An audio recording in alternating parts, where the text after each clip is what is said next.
staff, the other parties of this Parliament. Kia ora. Richard Prosser. Thank you, Mr Speaker. I am pleased to rise on behalf of New Zealand First and on behalf also of my colleague Barbara Stewart to take a very short call on this Government Notice of Motion, the 2012-2013 alterations to appropriations for Officers of Parliament and the 2013-2014 appropriations for Officers of Parliament. New Zealand First gives our full support to the appropriations for the Officers of Parliament. We acknowledge the importance of these roles and agencies, the services they provide to Parliament, and how crucial it is that they be resourced in order to fulfil their functions adequately. With regard to the Office of the Auditor-General, Mr Speaker, this is a critical office of Parliament which we wholeheartedly support. We would like to highlight three of the Auditor-General's recent reports to illustrate the important work which the office does. Firstly, the report entitled Ministry for Primary Industries, Preparing for and Responding to Biosecurity Incursions. This report, Mr Speaker, alerted the Government that the Ministry for Primary Industries was underprepared for future biosecurity incursions. The report showed that responding to incursions took precedence over preparing for the potential arrival of other pests and diseases. The report revealed that there is still a lot of work to do to ensure that New Zealand is protected from biosecurity incursions. With New Zealand's biosecurity breach in recent years involving PSA bacteria, clearly there is absolutely no grounds for complacency.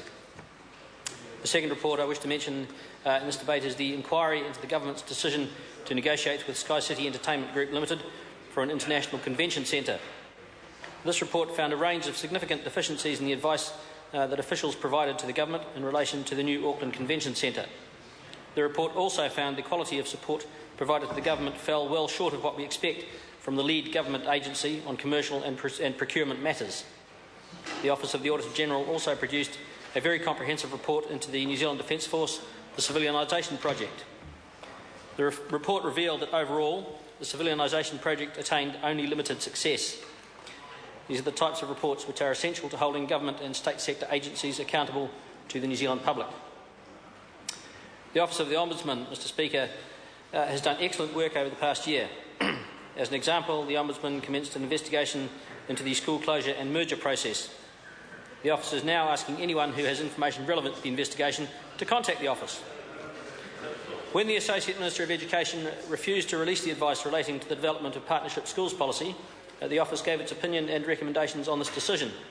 The Chief Ombudsman also raised serious concerns that charter schools are to be excluded from the provisions of the OIA.